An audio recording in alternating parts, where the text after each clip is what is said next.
I'm going to go ahead and hit the unmute button so that you can hear me. I have an interesting setup today. I made it this afternoon, so it's a bit of a journey that we're going on today. Thank you, first of all, for existing, and secondly, for being here, of all places. The world is rather big and made even bigger with the introduction and development of the internet. And I guess the nature of time in this transient permanence, I guess. Because even now, when I'm saying these words, you could be hearing them next week, and I won't even say them next week. It's the most wild thing. That said, I do have my stream information over on my second monitor, which is down here. So if I look over here, I'm trying to make sure that if somebody says something, I don't end up missing it. But today, I have decided that I'm just gonna look at all of my old songs. I find that as we go on this the journey of life, things change dramatically and so often. So it's really easy to lose touch with something that is very important to you. You have all these concerns overriding what you want to do, especially with creative projects like music. There's our current system of commerce and social support is not designed to feed into creativity. Unless, of course, that creativity is sculpted to adapt to this holy idea of commercial viability, which is hard to define and hard to attain, as it turns out. So instead of worrying about all of that, which I've spent a lot of my life doing, I'm just gonna sit here for the next however long and share with you a bit of the random stuff that have brought me to where I am today. And hopefully along the way, my passion for music will be renewed, and well, maybe I'll offer something interesting. We have a lot of things to look at. Yes, I'm excited to show you, Colin, honestly, because I know we have music in common, to say the least, and yeah, I've been wanting to do this for a while, but existing in public is really hard, especially when you don't have a inner narrative that's very kind to you. I inherited a very critical perspective, especially towards oneself. And also, not to mention that tendency of comparison, where if you aren't doing or getting or earning a certain thing, then you are inherently, to some degree, in some way, invalid. I, of course, disagree with that, and I have come to a point where I've internalized it. So if you are watching this and you have some kind of problem with my existence, well, like I said earlier, the world's pretty big. I hope you find what you need when you need it. But in the meantime, I'm going to show my friends some of the music that I've made. And we're going to start with a project that I have described as ambi-step. Ambient dubstep, basically, was the idea behind the project. And when I click this button, the music's going to stop, and you should be able to see not only me, but this Logic project that I'm looking at. Okay, I think that actually worked, that's something I did not know how to do when I woke up today. And now here we are. I have tried so hard to get this display to be more legible. I've tried so hard, and I don't know how to do it. Did not figure that out, but I can have transitions on my stream. That said, this particular project is pretty simple. I'd say it's not in a polished state, but That's only because this is a rough draft. You know, this is a quick idea written down. I know looking at it and knowing that each one of these little dots and lines here were entered manually, probably quick is not the word you would use to describe that. But in any case, why don't we take a listen to Ambistep, and I'll talk a bit about it.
And that was that. I don't think I muted myself, so we should still be good. I've got Discord notifications going, so I'll have to figure out how to stop that at some point. But in the meantime, yes, so that is Candy Step, a quick little project that I came up with. A little idea, what if dubstep, but you could actually relax to it? And that's what I came up with. I had my friend asked me, and I never did this, I completely forgot. My friend asked me to send them some stems to practice mixing with, so I actually prepared this piece for them to do some mixing, and then I never sent it to them. I just completely forgot. But I really enjoy listening to this one. I guess it was like that feeling where it's like there's one more thing that needs to be done. There's like one more layer, one more level, just a little more editing, and I'll be able to post it somewhere. And then I always get distracted. I always get pulled away from it. And it's really just little things. I was just listening to it just now. And thank you, Colin. It's very nice to say. You said it was so good. And I agree. I really enjoyed that. There were like maybe 2 moments where my mind disengaged from it. And those are like the 2 moments where I wanted to go back and I wanted to do just a little bit of editing. And really it was just because it was slightly redundant at a couple points, which you can see, I mean, just looking at it. A lot of the sections, a lot of the parts are just copy and pasted. But that is, I don't know, it's a journey. You know, you don't have to always say new things for the things you say to mean something new. Yeah, well, that's Ambi Step. I think one of my favorite parts is this cosmic dust up here. There's just like so many layers to it.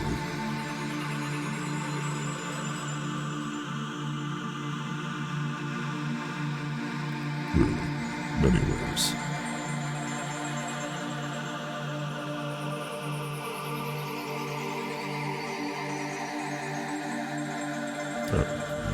Nice.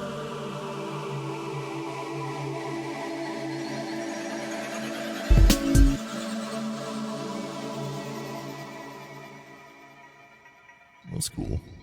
I like that texture. Yeah, that's really what I wanted to come out in that part. Just a little bit of tonality, a little bit of space, nothing too big. That complements the Morphe bells really well. Yeah, ethereal is a good word for it. I agree. And you have like this big spatial sound, and going behind it, and you'll see this a lot in my music, is like I have multiple layers of like different energies, where in the drums I'll have something really fast-paced, something you might describe as anxious. In this piece, they're pretty chill.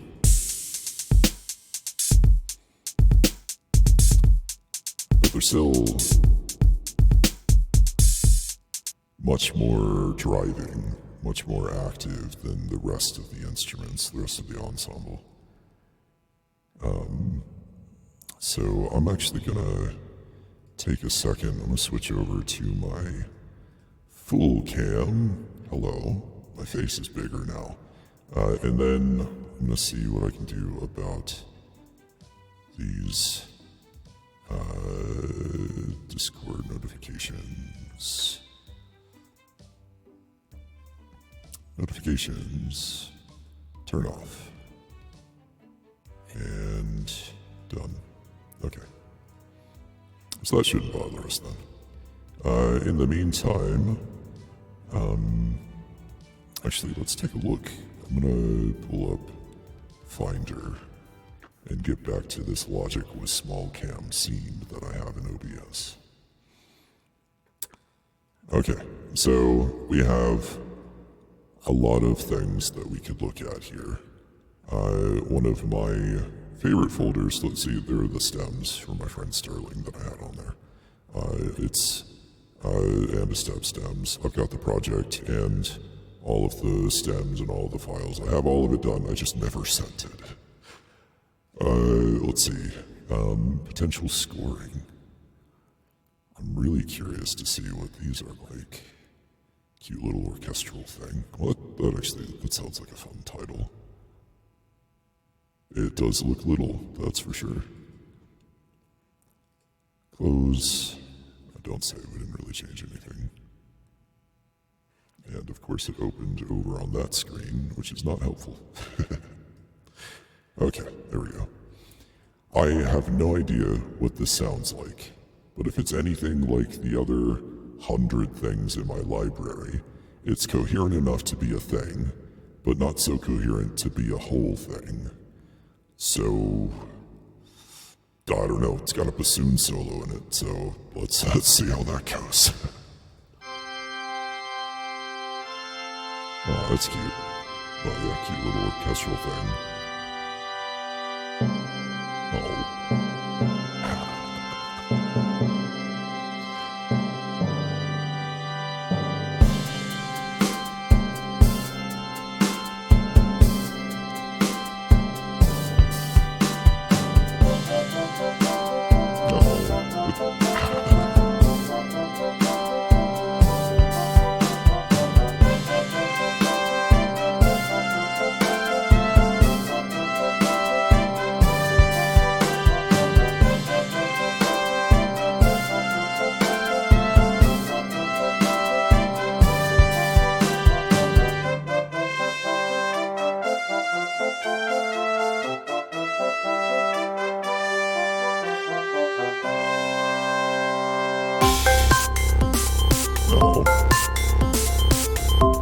That's really fun too.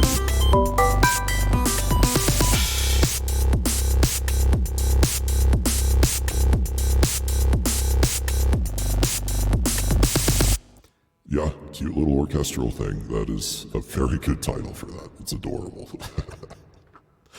Very repetitive, but yet again, this is like, this is my version of doodling on a piece of paper. You know, when you're supposed to be taking notes in class. Here I am, just writing these little things.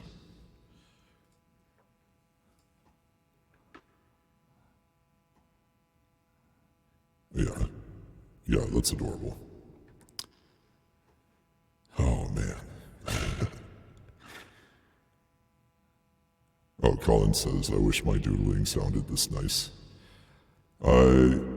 Yeah,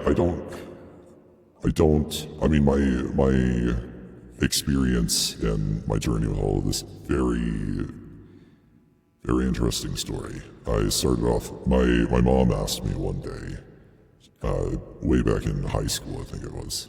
She was like, hey, do you want a program where you can like edit music and stuff? And I was like, a program where I can edit music? I have no idea what that is, but sure. And she bought me Sony Acid Music Studio. It was my first digital audio workstation. I had no idea how it worked, but I figured it out eventually. And, well, here we are now, I guess. Oh man, a while later.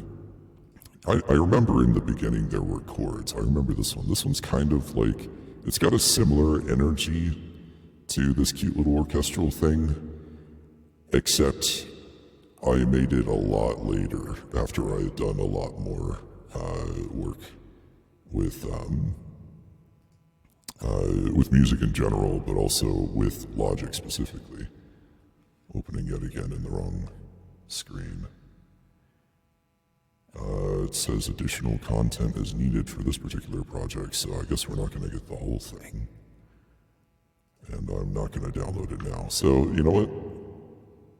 Let's see what this one sounds like. As you can see, it is a fair bit bigger, more colorful at that, and perhaps more interesting.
that was a piece. I actually have that on my SoundCloud, which is Musical Mercenary, I think. If you look that up on SoundCloud, you'll find a few people, but I should be on there as well. But anyway, I noticed something in here that I really liked. Everybody I talked to at the time when I was formulating this idea said that what I was trying to do was way too complicated and entirely unnecessary, but I didn't, I didn't not care about their opinion, but I didn't let that stop me from looking into it. And that is this sine gate trigger that I created. All of that's a bunch of different stuff, but the sine gate trigger, which is set up as, let's see. So this is outputting to bus 64. So if we take a look at this paper thin lead, we have a gate, which is an effect that stops the sound at a certain threshold. So like if you have a bunch of background noise in a vocal recording and you want to try to cut that out without going in and slicing up all of the audio and getting rid of the empty parts, you can just set a gate on there, so whenever the vocals aren't engaged, you can set the level, the threshold, just above the level of the background noise, and then it'll automatically duck it out. So what I did was I actually used a sidechain, which means that this effect is on the paper thin lead, but it's not listening to it. So what it's actually doing, it doesn't matter what the paper thin lead is doing. It's actually listening to the sine gate trigger. So this is just a sine wave down here. But you'll see this open and close according to this little bit right here. So if I expand that, you'll see that it's opening and closing when these are sounding, not when the lead is sounding. So when we play it, we get that instead. And you'll notice some of these little bits here are there, but the lead isn't actually making any sound, so you don't hear this. So this is just here to activate the gate. And then when we look over here towards this side of things, you can see I used a different pattern with gaps and with longer notes to give it a more dynamic performance. So you can have just a straight MIDI line here for this instrument, and then you can alter the sound of it using this sidechain gate setup. So then when we get back into the paper thin lead,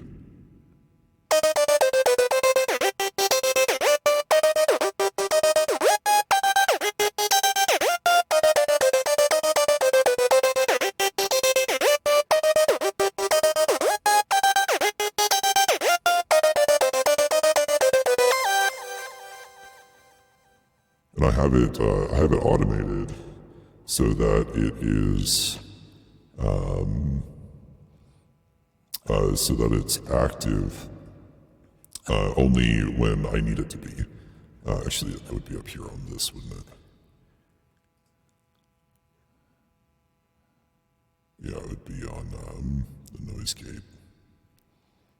But anyway, I can show you how easy it is with this setup, how to change the performance. You don't even have to edit the actual instrument. You can just go down here to the sine gate trigger, and if you wanted, for example, the whole thing to come through, then all you have to do is add a note and extend it throughout the whole thing.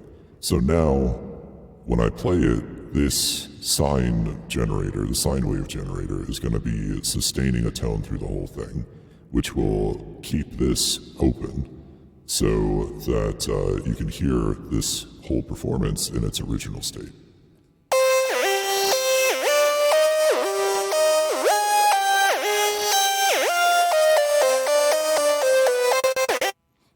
see when we go over to the next sign gate trigger region, I guess, it goes back to the pattern that it was before because I didn't change anything there. We could also do, I don't know, we could do whatever we want with this. Like, it's super, super easy to use. It just takes a little bit of setup, but you can come in here and even do, like, you can offset it. You know, if we just, like, put it at 121, which is just a little bit off when we play it.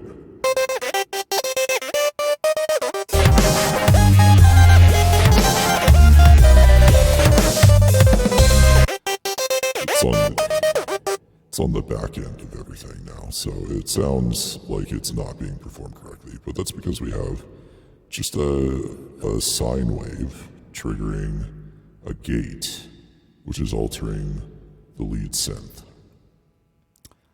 So when I came up with that idea, everybody told me that was way too complicated, but it's funny, I have a tendency of figuring things out somehow eventually.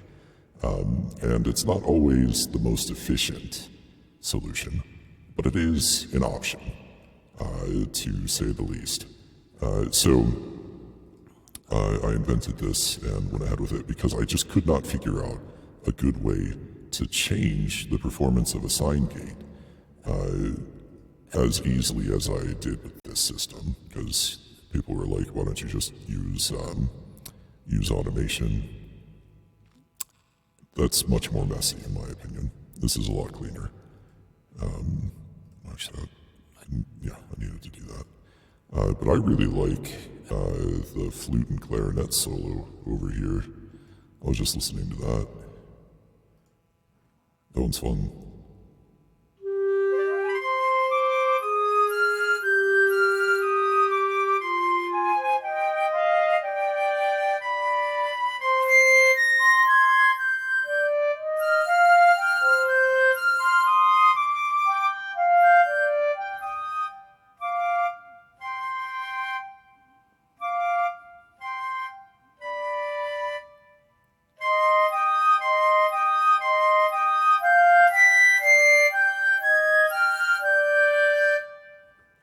Yeah, that's wild. But that's what having a college education does for you. You get to make up all sorts of things for any reason at any time, so long as you have the opportunity and the inspiration, I guess. The desire, perhaps. You need the opportunity, for sure. Oh yeah, I remember this one. Yeah. Let's take a look at another one. So this one is MHHC Cabin. I was one of the founding members of a group at JMU, James Madison University, called the Madison Hip Hop Collective. And we had like this outing where we all went to a cabin in the middle of the woods somewhere. I knew where it was at the time because I was there, but I've forgotten since then. And I helped out with some of the recording, and it's opening over here again. Helped out with some of the recording, but mostly I just kind of sat and worked on this track here. I remember making it, but I don't remember what it sounds like. It seems pretty involved and somewhat redundant, but yeah, let's just, I don't know. Yeah, the Madison Hip Hop Collective. I never talk about it, but yeah, it was a good time. I really enjoyed it. Met some really cool people, and then just kind of disappeared because for the majority of my life I've been very transient, which just continues to happen. But in the meantime, why don't we listen to this and see how that goes?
Okay.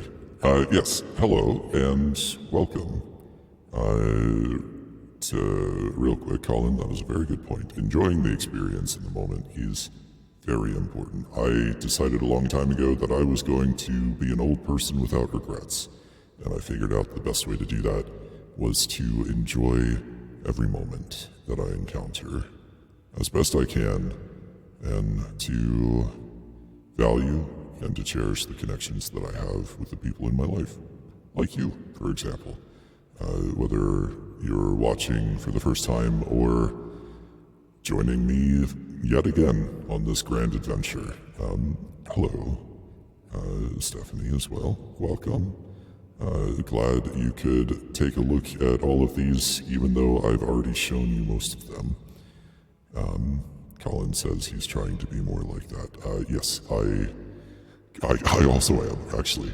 Because, there's a big difference between having the idea and internalizing it and embodying it, and it's a process, so it takes time. Even, it's important to hear the words at least once, and then you can go from there. But I noticed as I was listening to this that there's a lot of automation that is not here. There was a whole other section, so this must be an old version of this project. It still gives you an idea of where I was going with it, though. This was definitely a thing that I was well known for back in the day, this whole alternating bass line.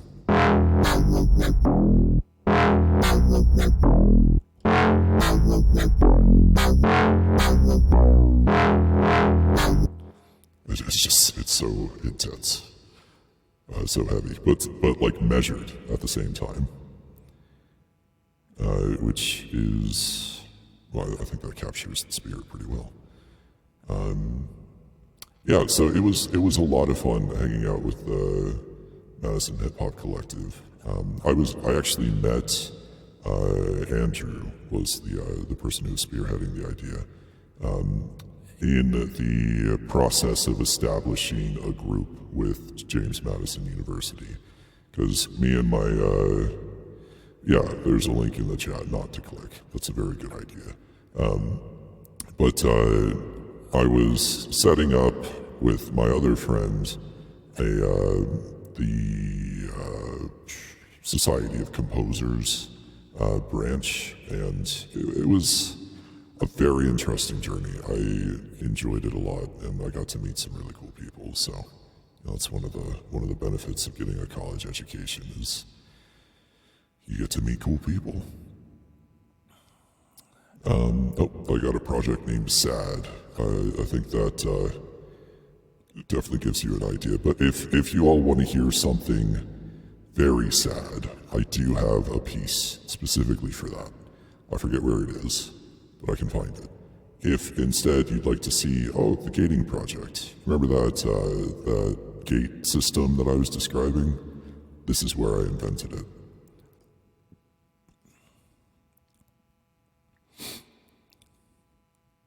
And it's over here, so we bring it over here. I don't know why they're all opening over there.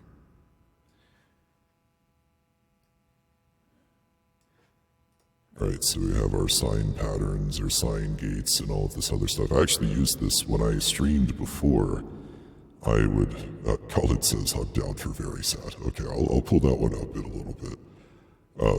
When I streamed before, I actually used this as background music. And you'll see I don't use the sign trigger until we get to this middle part. I have a bunch of different patterns. This is just like 16th notes going on, and then we have a similar thing.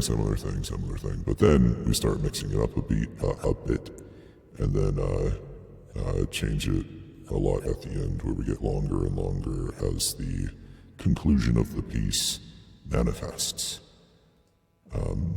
Yeah, let's take a listen to this one. Why not?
that is the gating project. So you might have seen and heard a few different patterns in there.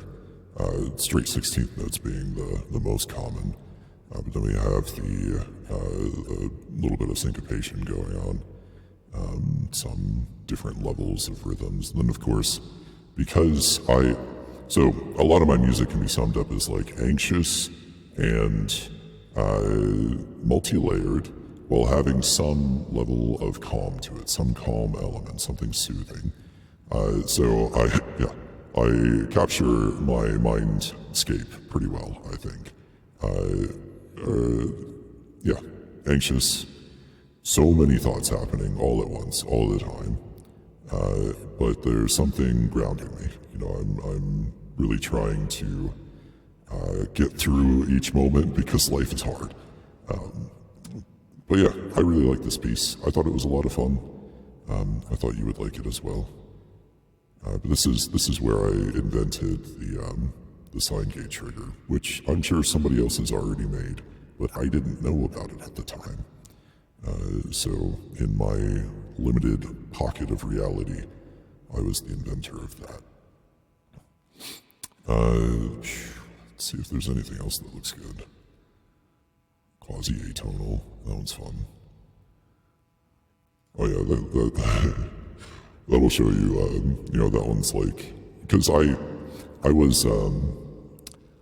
went to college, to JMU, to go into music composition, which I got into the program, but then I had a conversation with the director of the program who said, I don't know what job you're going to get, maybe you could teach, or maybe you'll get lucky. And I was like, okay, well that's not exactly practical advice, so instead of pursuing that, I can just do that in my own time. Why don't I go ahead and join music industry? And that definitely has helped me out a lot more. But that's just my little, of course you might recognize Twinkle Twinkle Little Shit here. That's a song I wrote in high school. I was at a guitar class, and I was just improvising, and this guy behind me was like, hey, can you play something happy? And I was like, okay, let me go ahead and do that. So I played Twinkle Twinkle Little Star, but I played it in a minor key. And that's what he called me. So I wrote that down so I would remember it. It was an absolute mess. Okay. I don't know what half of these are. These are arpeggiators, so at least that's a descriptive title. This was when my friend Thomas was drunk, so that was fun. I don't know what yes is. The opposite of no, I guess. This one's new, which implies the other ones aren't. This one's on Monday. How am I supposed to remember what any of these are? Doodly, it's probably some kind of doodle. A dream? That sounds vaguely familiar. It's a very small project. I have no idea. Well, this isn't there's also the things you didn't see, which are just so many of these. The Hatred of Hades was something I wrote in high school. Some more songs inspired by what my friend Thomas was up to at the time. This is the really sad one. Tell 'em. Which also write a happy song was something that somebody told me to do, and I could play that one for you. Spoiler alert, it's not happy. Hello. It looks like we have somebody saying hello for the first time, so I will say for the first time, well, actually the second time now, hello in return. I hope you're enjoying a look at all of these little projects that I've just collected over the years. I was just about to play a really sad one, because I can, basically. But now I don't know if I should. I'm gonna have to get permission for that, because Sideburns has my stepbrother singing on it, and it's really good. He also was very intoxicated at the time, but I thought it was a brilliant performance. So maybe I'll ask him about that. Maybe prepare that for next week. Oh man, so many things to look at. Oh, there was another one though. Oh yeah, SAR. I wanted to show that one. Oh yeah, I bet. I probably had that on the whole time and don't even realize it because I can't hear myself. If I go to bypass, it probably sounds normal. Yeah. Oh, pan to the left? It probably is, because I have something plugged into the right. I could probably fix that, though. Let me go ahead and check this out. Because I can't hear what you guys can hear. But if I hit this button, that should fix that problem for you. Yeah, I know. Maybe I'll use the voice changer in the future intentionally. But for now, we're working it out. This is my first stream like this. So, there's going to be problems. That said, welcome to the part of the stream where there aren't as many problems. Welcome to, welcome for myself and for you as well. Look, I have a song called Suffering. Isn't that great? As you can tell, I've had to deal with a lot of stuff to get to this point in my life. Let's not save that. We don't want to save that. This song is a good example and a good mix, I think, because it is also sad, but really fun to listen to, I guess. I don't know. I was actually thinking about redoing this one, but I did this for a songwriting class that I was in when I was at college. It's about life being very difficult and altered mind states being one of the few opportunities to feel some kind of relief. But, it's also just fun to listen to.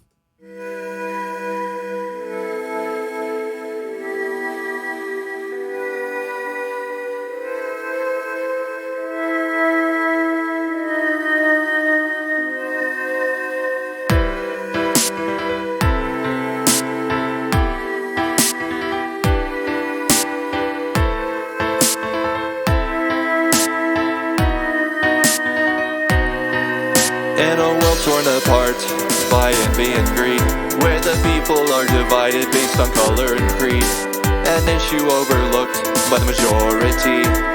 Mental health is ignored in our society.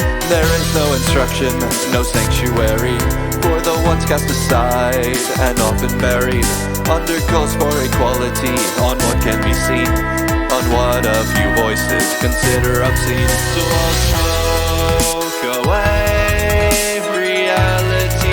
reality, I'll smoke away reality. You can develop PTSD and spend your nights burning in memory, but once you're outside in the city street, you put on a smile for all whom you meet. We're expected to cope and live like the rest, even when success outreaches our best. The media and tradition say drugs are bad, when in truth they keep my hands from hand. So I'll smoke away reality, I'll smoke away reality. Smoke away reality, I'll smoke away reality. The fear of addiction and lack of compassion denies me the chance to have pure satisfaction. Shame, guilt, and hatred taint all of my thoughts as I lose sight of the freedom for which I have fought.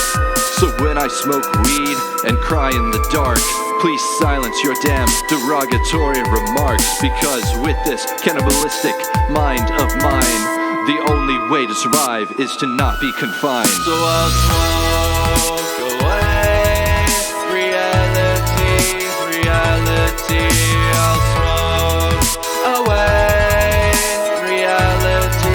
reality. Smoke away reality, I'll smoke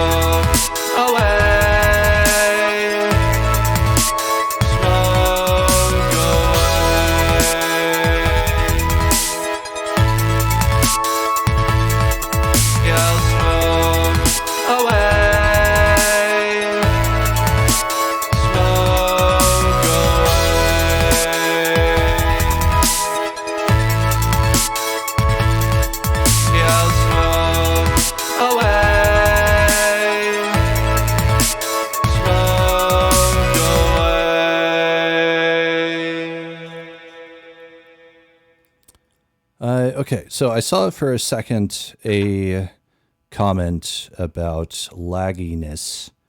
And quite honestly, I don't know enough to know how to fix that. But I am going to be doing some studying and figure that out because I'm looking at the Twitch stream manager and it doesn't look happy. I'll say that much. But you know what? I'll figure out how to do something about that. In the meantime,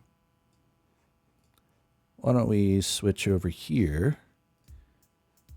And I'll go ahead and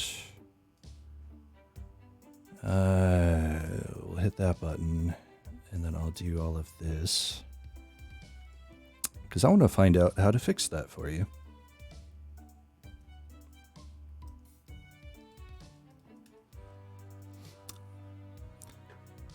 In the meantime, everybody having a good day, I guess. I hope so. You definitely deserve it.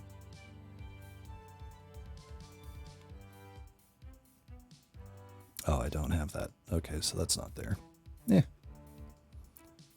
Anyway. Yeah, it does say I have an unstable stream, so I guess I'm recording it as well, so if you wanted to stick around and see how it goes, I would love to have you here. But if you'd rather check out not only this stream after it's recorded, but also some other things that I have going on. I do have a YouTube channel where I'll be posting this and some of my other stuff. It is just my name, Darian Thomas. At Darian T. That's DARRIAN. Then the letter T is my username on YouTube, so you should be able to find it there. Yeah, I'm not sure if there's a button I can press to improve the situation, but I feel like there should be. I just don't know where it is because I am learning how to do all of this stuff from literally nothing. Nothing except random articles on the internet, which are mostly, by the way, most of the problems I encounter, there are articles on the internet, and the articles say there's not a solution to that. So I have no idea what to do about that. It's very frustrating. That said, I mean, how's everybody feeling? You want to hear some more? Is the stream so terrible that you can't bear to watch it? Let me know. I'll figure out what to do from there. In the meantime, I am planning on streaming again tomorrow. But tomorrow, instead of music, I'll be talking about my narrative project. It says I could listen all night long. Well, if the stream is looking good for you, then I'll just keep doing it. But tomorrow I'll be talking about the book that okay, so Raven isn't having any problems either. Okay, well, that's good. I guess I'll just do more research and hope for the best at a later point. Anyway, distracted. Tomorrow I'm going to be talking about this book that I'm writing. It's called The Gravity of Gravity, and it poses the question, if gravity were to pause for 2 seconds, would humanity survive? Long story short, if that were to happen today, no. But if we had a fundamental shift in our paradigm and our relationship with each other and the society that we craft together, maybe. That's basically what it is. Okay, so Chapter 2 is actually available already because I have a video of me reading Chapter 1 on YouTube. But Chapter 2 is available on my Patreon, which you can get access to even with just a free account, so you don't have to pay to read the stuff that I'm writing. That is patreon.com/Darian Thomas, which is DARRIANTHOMAS. So you can find it there if you wanted to read that ahead of time. But I am going to be making a video of me reading it and posting that here soon. But in the meantime, if you want to keep listening to songs, why don't I find one for us? Okay.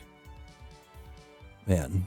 Okay, so here's another story. I have no shortage of stories, to be honest, but here's another story. I was at a party in college, and I was talking with somebody about the fact that I made music. And the conversation resulted in my having to share an example of that music. And of course, we played it over the speaker. It wasn't a big party, so it was just a few people getting together. And I realized very quickly that the music I was writing was not appropriate for parties. It just, it definitely changed the mood of everything that was going on. So I guess, well, I mean, maybe I just won't be a DJ at a party, which is fine by me. That's a lot of work. I'm okay not doing that. But I do have another song here. It's called A City Soundscape. It was once called Trip Tank, which I think was inspired by my friend Jake, who really wanted me to write a dubstep song. This was my third project with Logic Pro, and it was where I established the convention, I guess, of my dubstep tendencies. I have no idea. But why don't we take a look? We'll go from there. So I will hit this button, and now you can see it. And the music stops. We have a moment of quiet. And then we populate it with noise.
And I think that goes back to what I was saying earlier, right? Yeah, right. Video game. Yeah, that's like I really wanted to make music for video games when I was in college, and I did actually. It was funny. I made a song, and maybe I'll be able to find it, that was so curated for video games specifically that I was like, okay, I'm gonna make a music video, and I'm going to make it real simple. I'm not going to make it complicated because I know I make my ideas complicated and then they just get way out of hand. So I'm just going to make it real simple. I'm going to figure out how to make the start screen for a video game, and then I'm going to put the music behind it. That is not how that played out. Instead, I ended up learning how to make video games, and I made 4 of them, each of them with their own virtual instrument.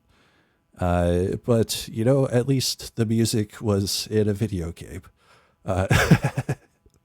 So, yeah, I know how to make video games too. Maybe I could, you know, bring up one of those and show everybody what I did and how I did it. But yeah, Colin says the layering is so tasteful. I really appreciate that. It definitely reminds me of that, like that experience of ADHD that I have, where like I am constantly thinking multiple things and basically just deciding what am I going to say out of all of these things, which one am I going to say? But when I have music, when I can put together an ensemble, an orchestration, a piece, I don't have to choose. I can just have all of it in there at once, which, you know, exemplified by just this little bit right here.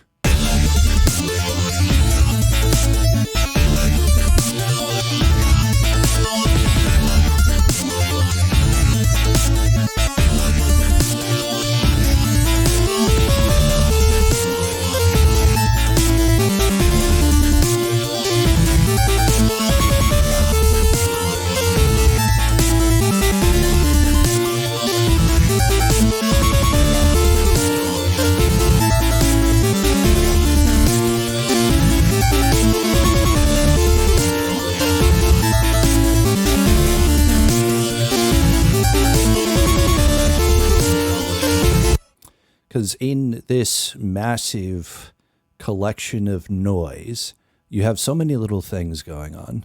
First, you have the metallic lead, which is arpeggiating the chord progression.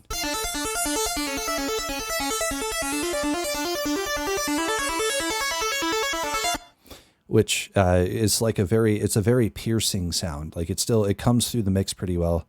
I didn't know anything about mixing when I made this. I just tried my best. But we have that going on, and then we have, of course, the accentuation and the coloration of just a very full, very drawn out crash, mixed with a rhythmic pattern that is very bouncy.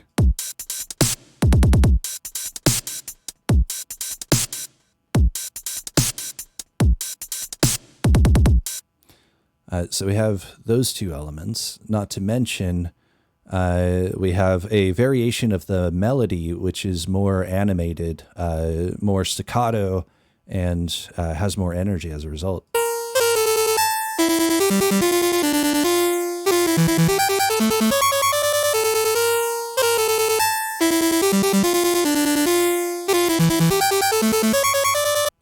That combined or accompanied by the counterpoint, the counter melody, which is also augmented to have more energy.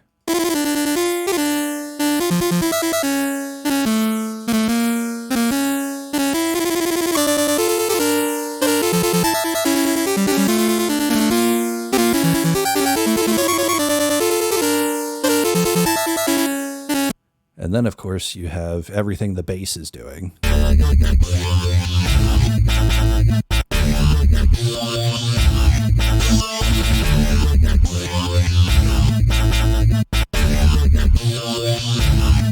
all comes together.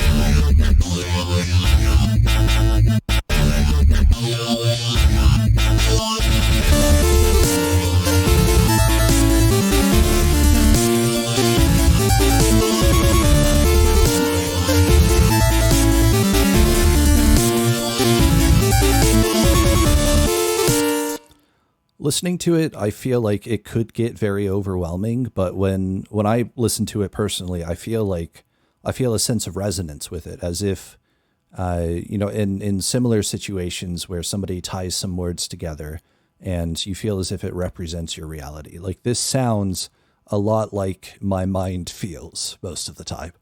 It's very intense, multi-layered, but it all is cohesive somehow. I don't know how I managed that part. But yeah, this was my first dubstep song, and I think it turned out pretty well, actually. I thought I had a lot of fun with it. Let's see, I had some others. Let's see what I have here.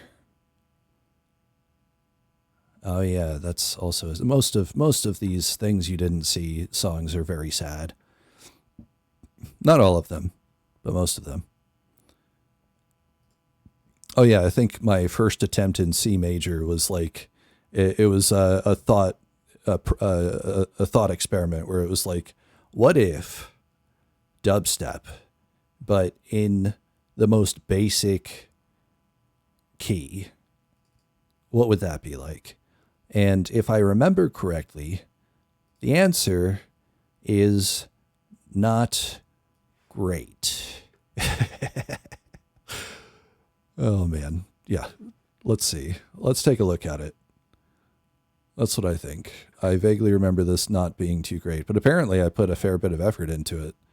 Of course, it ends with just a drum line. So that looks to me that I tried this and never finished it. And it also looks very redundant. So I might not play the whole thing, but let's take a listen to a first attempt in C major. By the way, there was never a second attempt. This was the only one. So first and only.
And then the rest looks like just variations of that. My playing around, experimenting with form, with layering, all of these other things. But yeah, so that is dubstep if it was written in C major. I think it was a worthwhile attempt. Adding to the collective human experience, whether you find value in how it sounds or not. I would argue that every experience and every moment is valuable in some way.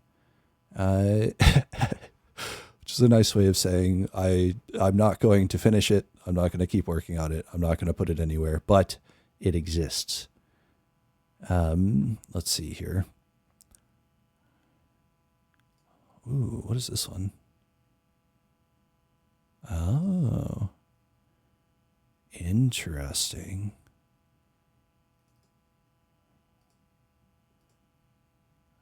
I want to look at this. Well, bring it over here and then look at it. Oh, okay. All right. Well, this seems like an interesting idea and a bold choice. Oh, because actually, let me look at this. I need to look at the score.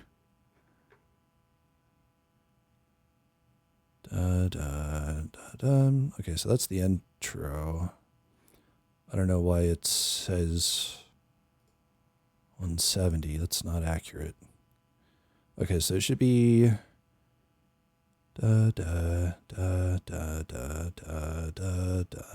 Okay. Yeah. All right, so this is a version of a piece, and yeah, Raven's got a good point. Experimentation is vital to growth. Yes, I certainly have experimented with a lot of things across the course of my life. But Colin, you might remember this piece.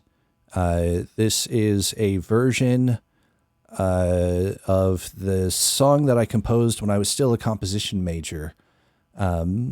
We had to have a piece performed once a year. I was only in there for like a year and a half, so I only had one piece made and performed.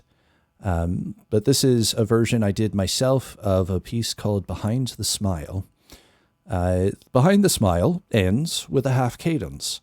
I instructed the performers when they reached the end to hold their positions, because conventionally, when you finish a piece, when you're in the context of a classical Western environment, you disengage from your posture, you relax, you, for the composer's recital, exactly. You disengage, which is a signal to the audience that the song is over and you can now clap. I decided to contradict that by having the performers retain their positions and linger, just waiting to see how the audience responds.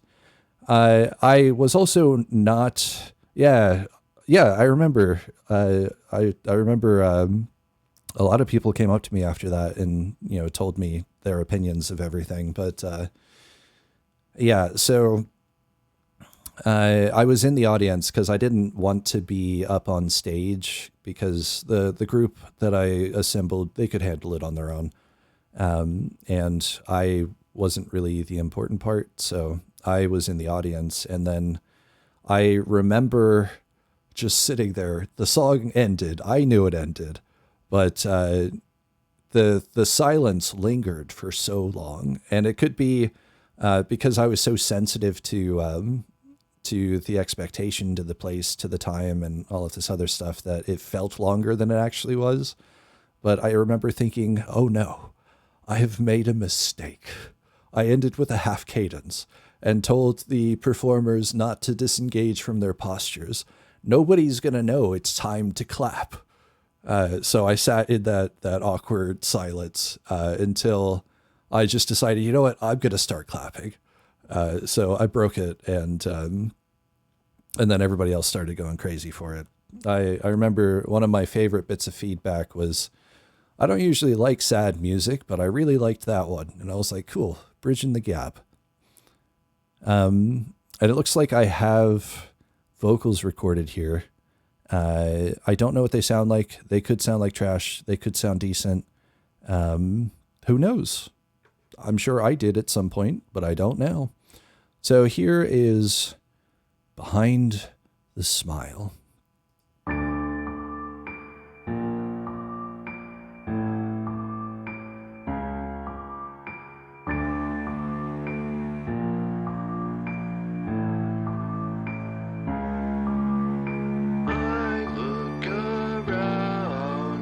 See people smile, their faces are split in half by a mile.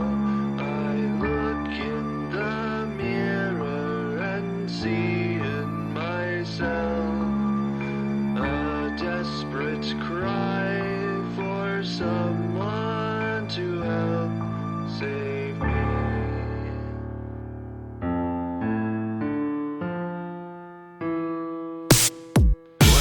a smile, sincere or a lie. It changes as often as a midsummer sky. 1 minute cold, so clear and bright, the next dark with storm, devoid of all light. From person to person, I've seen it all. I see to their soul, or stare at a wall. It's funny, you know, that we act this way, growing more hollow at the end of each day.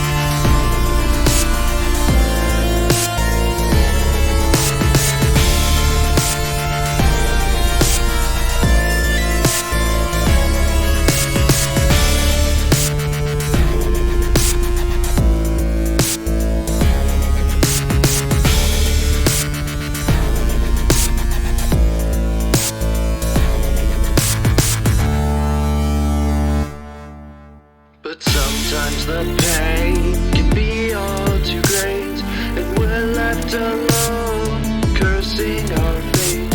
We put up our walls, living in fear of a future that is, at best, unclear. But still I should think I was once like the rest. Smiling to me was not such a test. I was honest and brave, as you should know. That is the best way through life to go.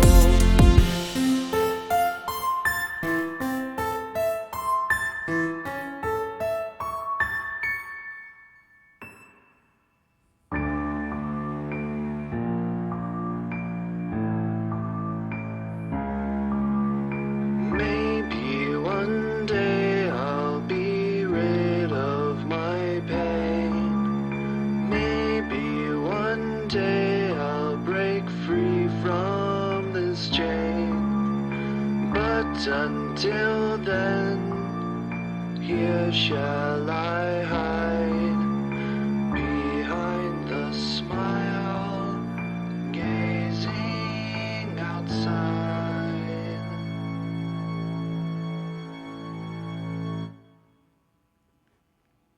Yeah. All right.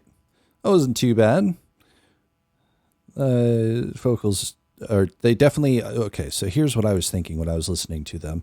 One, I have become so much more confident as a performer and as a producer as well, because you can see over here on the left all of these plugins that I used on my voice. You can even hear it. It's very, very deeply edited.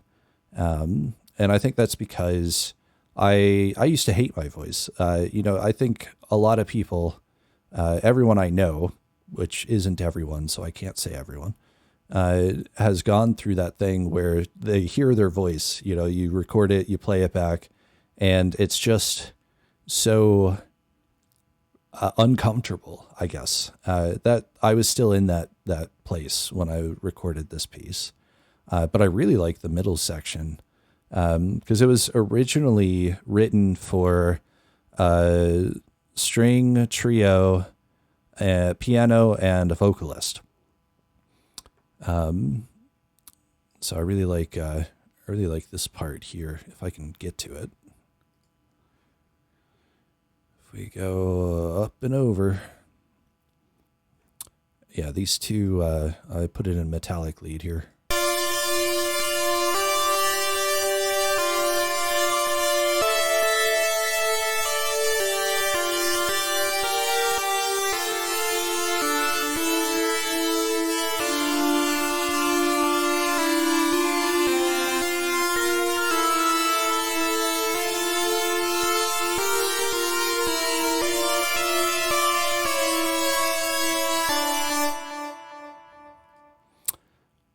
I really like that. quick note about the major section, where it pivots and then it's all happy and optimistic. That actually wasn't part of the original composition, but then all of the other composers in the program were like, you need variation, and why don't you try doing this? So I wrote it in like 10 minutes and then just added it to the piece, and I was like, there, are you happy now? And they were, so I guess that worked out. But I really have to use the bathroom and get some more water. I would recommend, I made a screen specifically for this. It's entitled Be Right Back. I think I'm going to do that. So I would recommend taking a break of your own. Why not? Making sure that you have water, because it's important to stay hydrated, and I am terrible at it. So reminding you reminds me. Yes, sounds good. Okay, so I'll be back in a little bit, and we'll keep taking a look. Why not?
Okay, I have returned.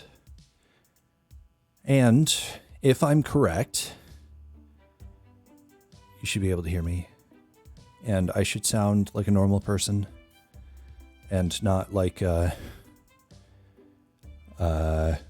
demon, I guess. Yeah, that's probably what I sounded like at the beginning of the stream. Okay, all right, cool. Thanks for the confirmation.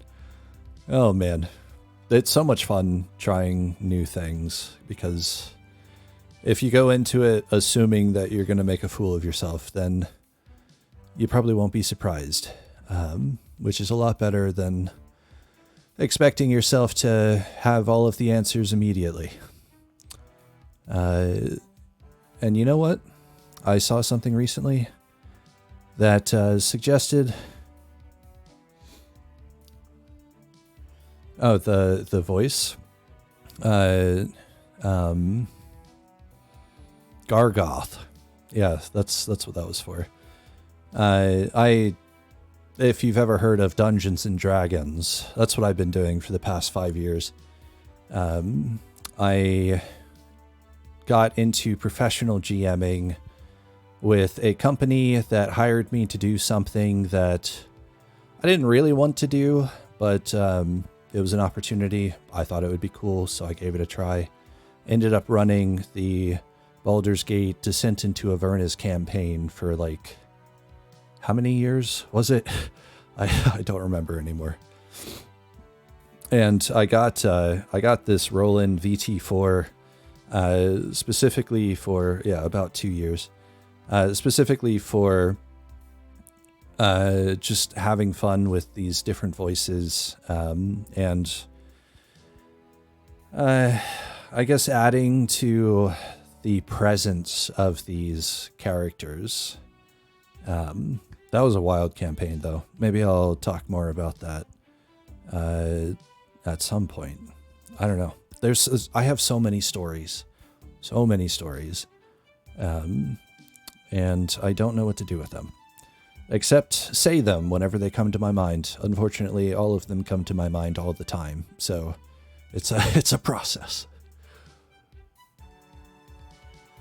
But while I was gone, while I was out and about, just now getting some water, staying hydrated and whatnot, I have returned wanting to hear the bridge of this song again. So I'm gonna go to my little corner over here, and I'm gonna play it again, just because I want to hear it. If you want to hear it, that is such good synergy. I love it.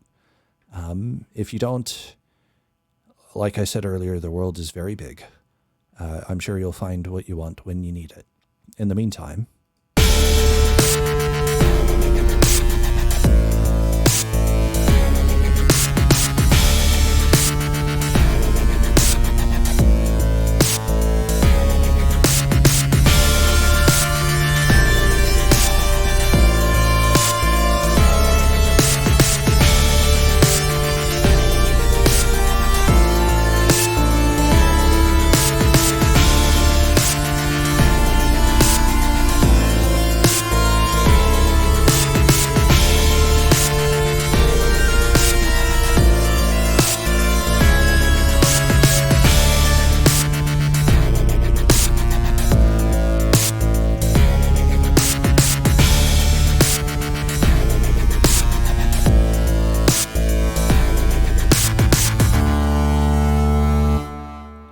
Yeah, I love that part.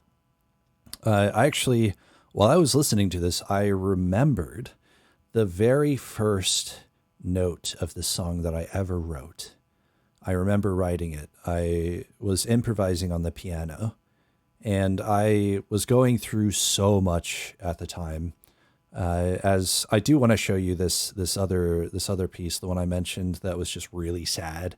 It's super impactful, but I was going through so much for the first half of my life, and then I got to college, and I went to JMU, so I was surrounded by a lot of people who had the opportunity to be relatively comfortable with their experiences and their sense of self, which I did not really resonate with personally. So there was an evening when I was expressing this in one of the practice rooms, and I was just so overstimulated by my own emotions that I had turned the lights off in the practice room. So I was just playing sad music in the dark, like your conventional idea of a composer, I guess. And then somebody opened up the door, and I looked. I was like, "Hey, what's up?" And They were like, "Oh, sorry, didn't know you were in here." And I was like, "Yeah, me neither." And then he left, and it was fine. But yeah, that's how this song started. Okay, I'm gonna do a vibe check before I play this next song. All right. Right. Yeah, it was funny. It was a funny moment. Yeah, me neither. I don't know what's going on. I'm going to do a vibe check. Do people want to hear a song that is very intense, but very cool? Very intense, but very cool. How are people feeling?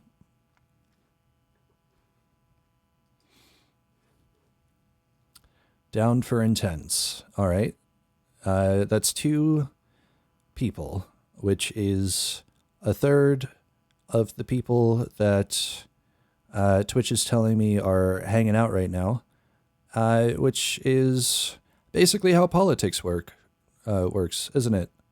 If you make yourself known, then you can have an opinion. I don't know. I'm just saying things. Well, mostly because I'm uncomfortable showing this piece with 30% confirmation. But you know what? If the piece makes you uncomfortable, feel free to go take care of yourself elsewhere. I wish I could help, but I can't help things that I don't know about. So we're going to go ahead and close that. We're going to not save it. We're going to bring it over to this window. And then we're going to talk about the name of the piece and why I don't like the name. It was very self-critical, very problematic in its expression, because I was still grappling with the definition of insanity and questioning the moral obligation that is taught to us to make sense and to be compatible, I guess. So when I created this piece, I was feeling intense. It was when I was in college, that kind of thing. And I don't know if I'm going to play the whole end of it. I might, but we'll see. We'll see how I'm feeling at the time.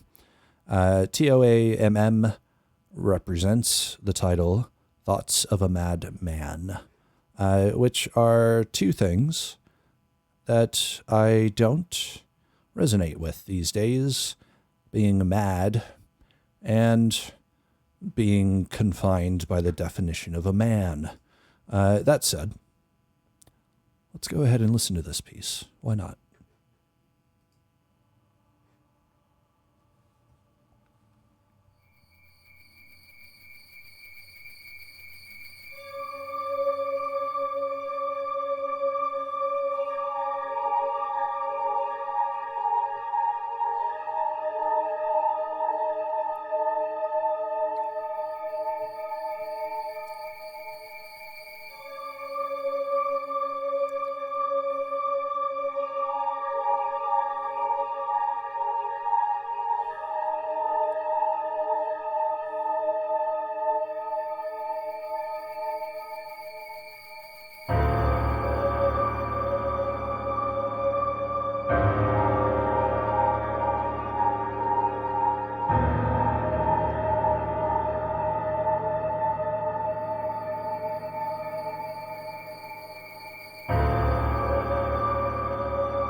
Yeah.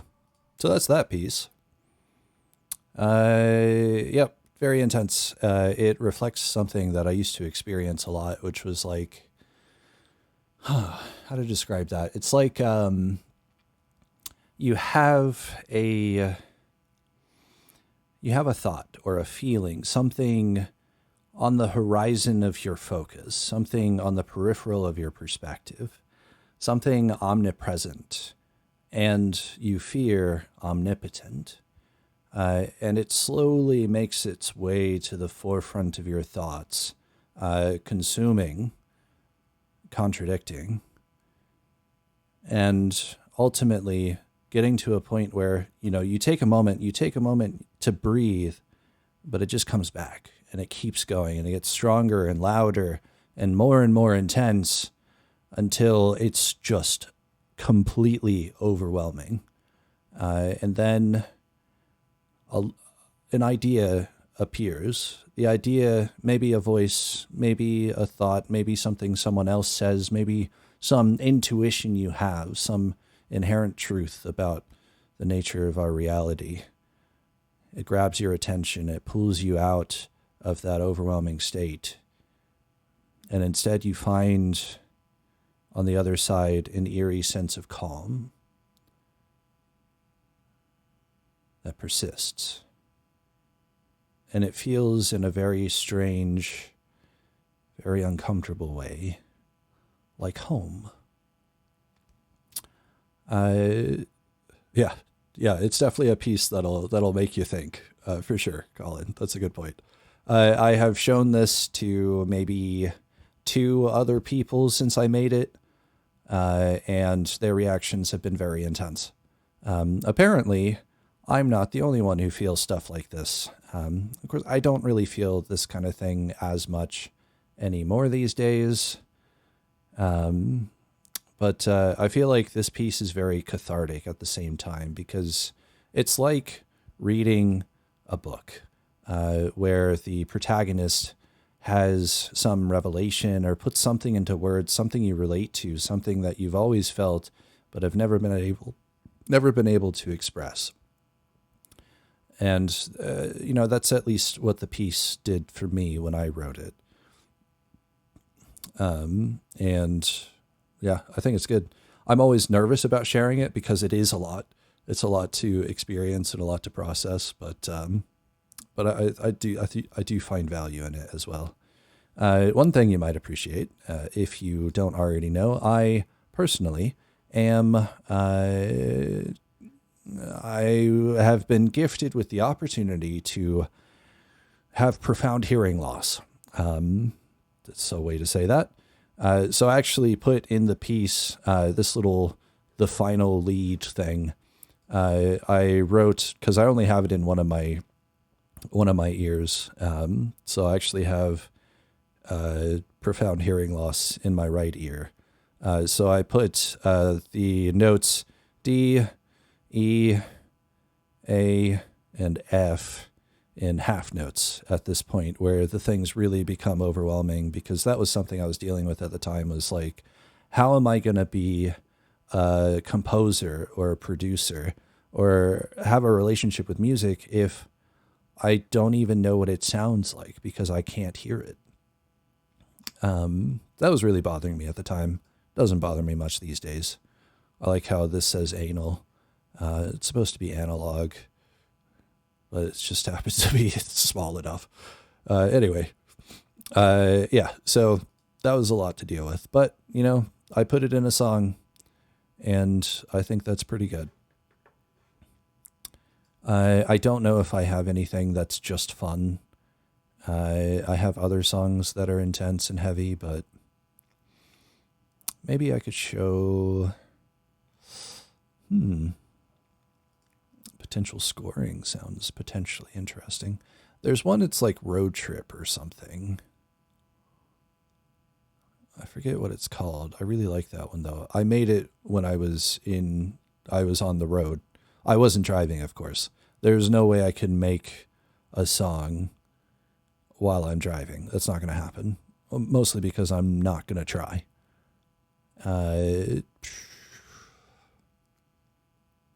forget what it was called. Oh well. If there are any, if you can even read the thing, if there are any on here that stand out to you want to check out, let me know. I tried making the text, the font larger. Maybe I didn't make it large enough. I don't know. I think probably the reason we're having some lag on certain systems is because I am streaming this screen and not my other one. Because this one's a lot larger, so there's more information to translate and transmit to you.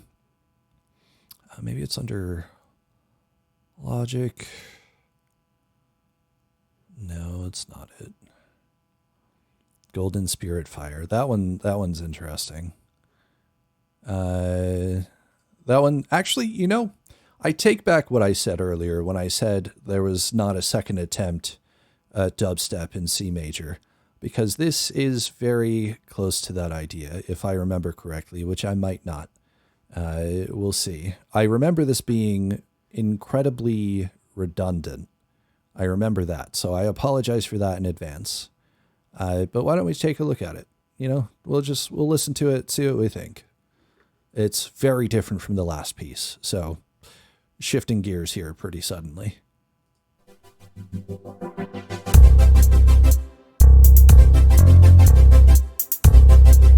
Yeah, this is in C major.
There you go. That was pretty cute. Yeah, I think this gives you a little bit of insight into how I typically make music, which is like I'll come up with an idea, I'll extrapolate that idea into different harmonies, and then come up with a couple melodies, start structuring that in some sort of organization for like different parts to see if I were to extend this idea over the course of a song, where would I want to make changes and how would I want to manage that? So this is like, I might use this at some point, who knows, but this is like, at that point where I have like a core idea, which is like this kind of stop and go, dynamic, between the vocals and the accompaniment, in the context of mostly C major. There were some pivots there. And then, dubstep in C major. This is the second attempt, I guess. I just didn't call it that because I forgot I had a first attempt, I guess. I don't know. Like I said, my organization doesn't make any sense. I name my projects after whatever comes to mind at the time. This was, I remember coming up with this. It was not coherent thought. It was not relevant to my environment. Literally just put words together. as if I was reading the fabric of reality itself, just out of the ether, words manifested. So yeah, that's how that one went. If there are any others, let me know. Yes, that does indeed sound like me. That's generally how it goes. I want to know what Monday is all about. I have no idea. It was probably written on a Monday. That'd be my guess. Like in my D&D campaign, The Multiverse of Aether, there's a deity that represents everything, but mostly the ocean and the island, Gara, and the life on it, that I named after the Japanese word for Wednesday, because it was Wednesday at the time. Let's see what Monday sounds like. I don't know.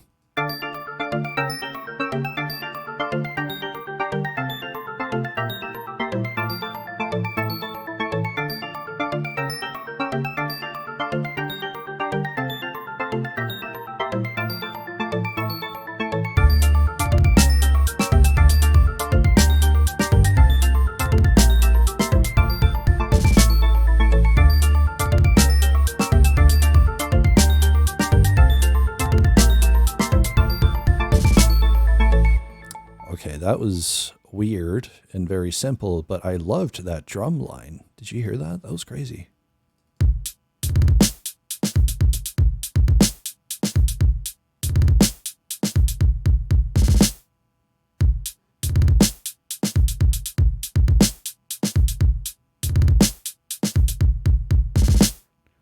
Yeah, that was fun. By the way, in case you were wondering, I did input every single one of these values individually and change their velocity manually. That's how that worked. It sounded really good with the bass too, which seems like a pretty simple line, descending and then repeating.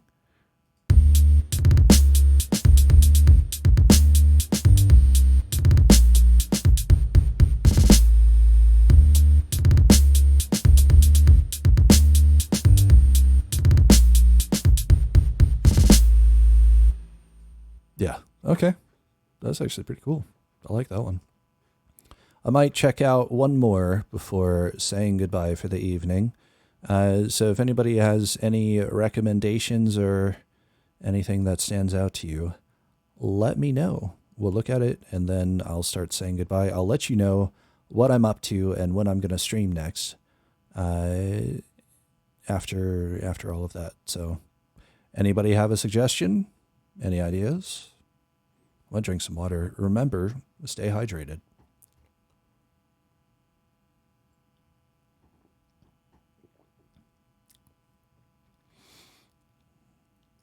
I have to wait a moment to see if anybody has anything, because time and shiny rocks.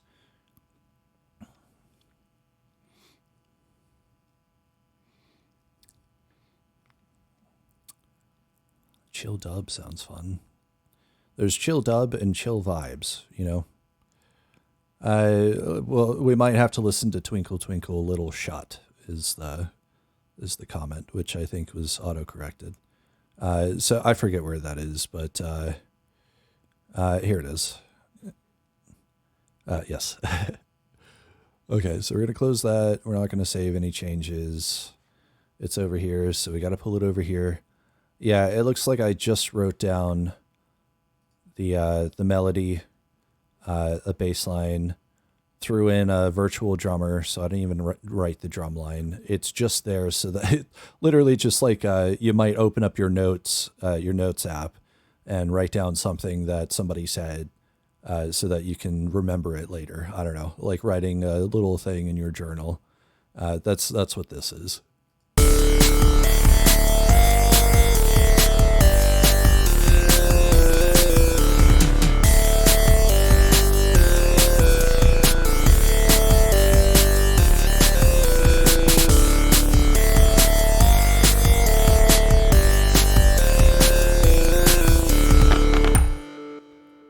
So there you go. That's that one. like I said, it's somebody way back in high school asked me to play something fun and happy, so I played Twinkle Twinkle Little Star in a minor key, and then I improvised on the rhythm a little bit to give it more of an adventure-y feel. So yeah, I think that's pretty good for an evening. I'm gonna go back to my full camera and start saying goodbye. So, thank you everyone for existing, but also for being here, coinciding in this moment across very vast distances through the medium of shiny rocks that we use to change reality. Absolutely wild. I have really had a great time showing you all of these little things that I've made. I think I might do another Looking at the Library stream next week. So next Thursday at 8 p.m., I'm going to be here going through more of these projects with whoever can show up. Maybe that's you. Maybe it's not. Who knows? But for people who happen to check this out at some point that isn't right now, today is August 22nd of 2024. So a week from today, I'll be back with all of this. If you wanted to check out some of my other stuff, I have a couple other stream ideas. I'm really just playing around with everything and seeing what I enjoy doing. So far, I enjoy talking to you about pretty much everything and showing little projects that I made. But tomorrow, my plan is to be here at 8 p.m. again and to talk a bit about my other project, The Gravity of Gravity, which you can check out on Patreon right now with a free account. You don't even have to pay anything. It's patreon.com/Darian Thomas, which is DARRIAN THOMAS.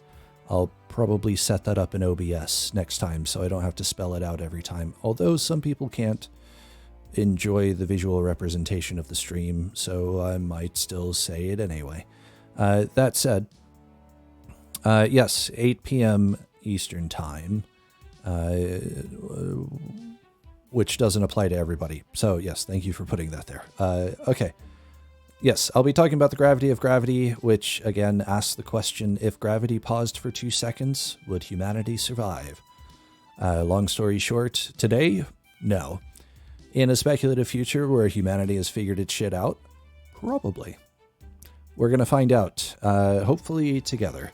I look forward to sharing this journey with you, and you're welcome to come along, follow me on Twitch, follow me on YouTube, whatever you want. I'm Darian Thomas over on YouTube, so I'll put that in OBS too. But I'll be here, and I look forward to our next conversation. Thank you. Now I'm going to look over here and hit the end stream button because I forgot to make a goodbye screen. So it's just going to end suddenly.